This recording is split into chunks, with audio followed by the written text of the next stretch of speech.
반갑습니다. 여러분, 프로토 교수입니다. 스포츠 모든 경기를 매일 분석 및 조합 픽 공유 중에 있습니다.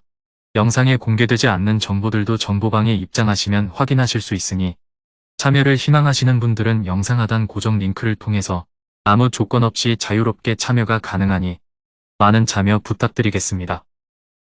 첫 번째 경기는 에버턴 대 브라이튼 한번 살펴보겠습니다.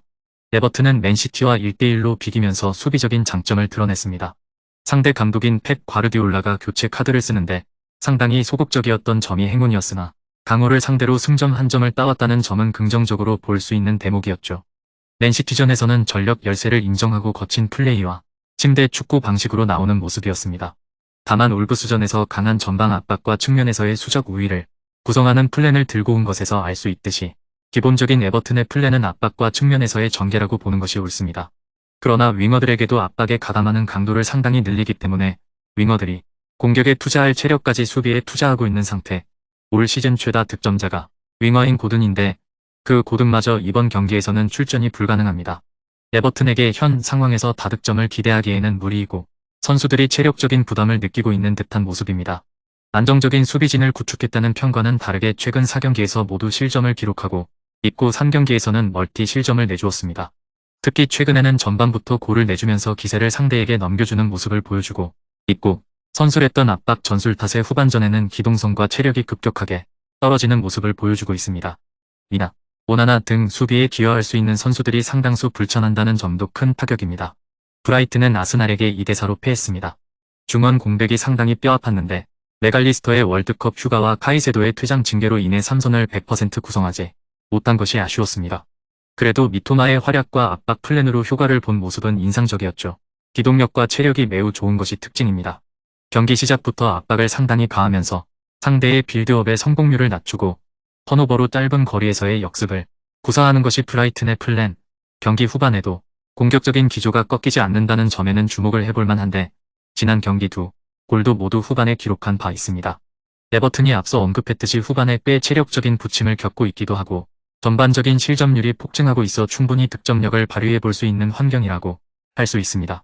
전방부터 압박을 세게 거는 특징이 있어 역습에는 다소 안정적이지 못한 모습을 보이고 있습니다.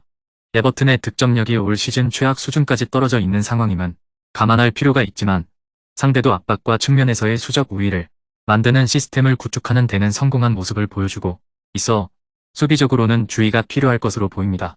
최근 보여주고 있는 브라이튼의 공격력이 상당히 좋은데 선수들의 체력적인 부침이 심한 데다 전반적인 실점률이 폭등하고 있는 에버튼이 버티기에는 어려울 것입니다. 물론 에버튼이 측면에서 과부하를 일으키는 일련의 움직임이 인상적이기는 하지만 윙어들을 혹사시키고 있는 데다 선수들의 전반적인 득점력이 기대에 미치지 못하고 있습니다.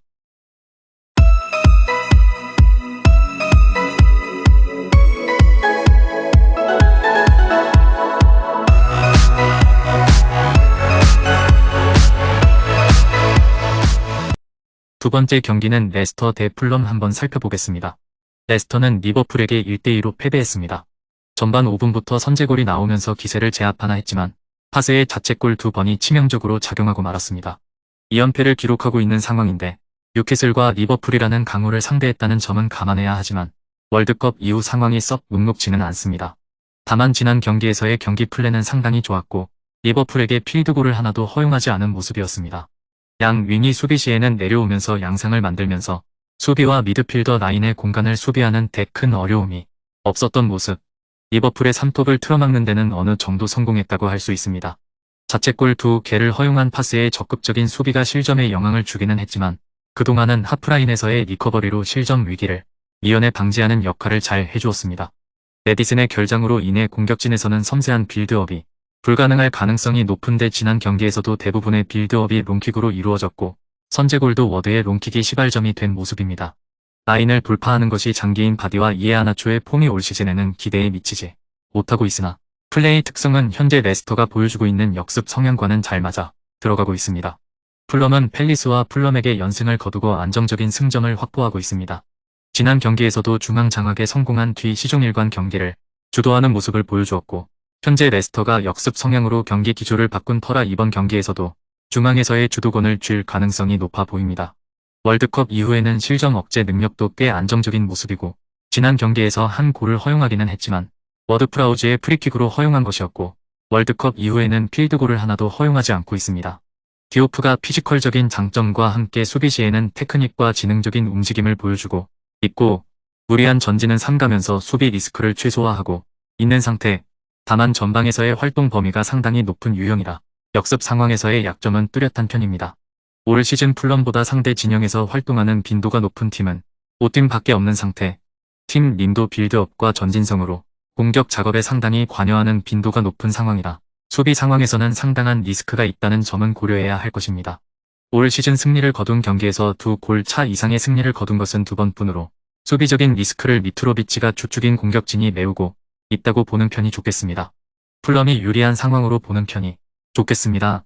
월드컵 이후에는 필드골을 억제하는 모습을 잘 보여주고 있으며 득점력은 월드컵 이전과 마찬가지로 날카로운 상태죠. 역습 상황에서의 리스크는 있지만 현재 레스터가 꺼낼 수 있는 톱 자원들의 컨디션이 그렇게 좋다고 보기는 어려운 상황입니다. 다만 라인 컨트롤에 실패한다면 한 골 정도의 실점 가능성은 풀럼에게 존재할 것으로 보여집니다.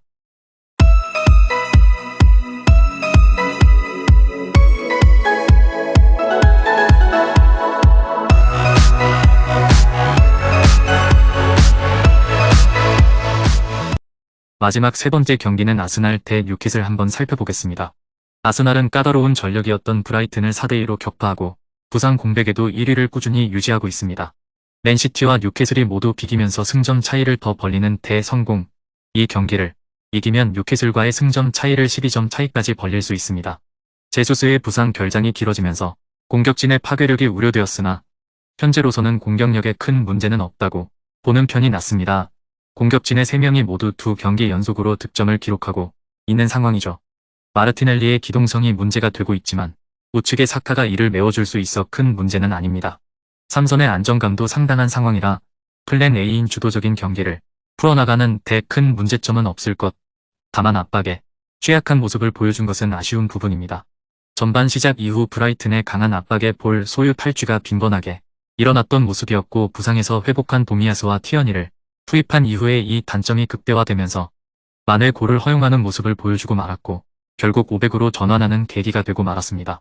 박싱데이 일정이 빡빡한 상황이라 수비진의 교체가 이해되지 않는 상황은 아니었지만 수비적인 안정감은 다소 떨어진다고 보는 것이 옳을 것입니다. 뉴캐슬은 쉬운 상대로 여겨졌던 리즈에게 0대0 무승부를 기록하면서 발목을 잡히고 말았다. 1위인 아스날과의 승점 차이는 어느새 9점까지 벌어진 상황입니다. 완전히 경기를 주도했음에도 불구하고 공격진의 결정력이 상당히 떨어졌던 점이 아쉬웠습니다. 사실 지난 경기에서의 공격 전개는 아주 훌륭했습니다. 기대 득점은 2골 이상을 기록했고 박스 안에서의 슈팅 비중도 75%에 달했을 정도죠. 결국 우드의 부진이 상당히 심각했던 것이 무득점으로 이어진 원인으로 볼 수 있을 것입니다. 다행인 점은 라인 브레이커 성향이 짙은 윌슨이 부상에서 회복된 듯한 상황이라는 점인데 라인을 높은 팀을 상대로는 천적 같은 모습을 보여줄 수 있는 선수라 이른 선발 출전도 기대해 볼 만합니다. 중앙에서의 압박 성향은 그대로 이어질 것입니다. 상대인 아스날이 직전 경기에서 압박에 다소 고전하는 모습을 보여주기도 했고 한 번 턴오버를 유도해낸다면 라인을 높인 상대의 수비적 약점을 공략해 볼 수 있기 때문이죠. 중원에서는 상당히 개싸움 양상이 나올 가능성이 높은데 기동성이 다소 부족한 댄 번의 기동성을 보완하기 위해 조엘링톤과 윌록이 포진한 좌측의 활동량이 중요할 것으로 보여집니다. 다득점 양상이 이어질 가능성이 높습니다. 지난 경기에서 뉴캐슬이 무득점에 그치기는 했지만 라인을 높인 상대를 공략할 수 있는 윌슨의 출전 가능성이 있고 지난 경기에서 아스날의 압박에 다소 고전하는 모습과 수비적인 약점을 드러내는 모습을 보여주기도 했습니다. 아스날이 홈에서 유독 강한 모습을 보여주고 있고 공격진의 컨디션이 좋아 아스날의 승리를 예상하는 것이 나아 보입니다. 금일 경기들은 이렇게 알아보았습니다. 좀 더 다양하고 많은 정보를 원하시는 분들은 영상 하단 댓글에 링크 클릭 후 문의하시면 아무런 조건 없이 정보방 입장 가능하니 입장하셔서 정보 받아보시길 바라겠습니다. 그리고 영상에서 리뷰하지 않은 디테일한 정보와 조합픽은 매일 교수 정보방에서 공유하고 있으니 꼭 참여해보시길 권장드리며 이번 영상은 여기까지 하겠습니다. 시청해주셔서 감사드리며 늘 여러분들의 건승을 기원합니다. 감사합니다.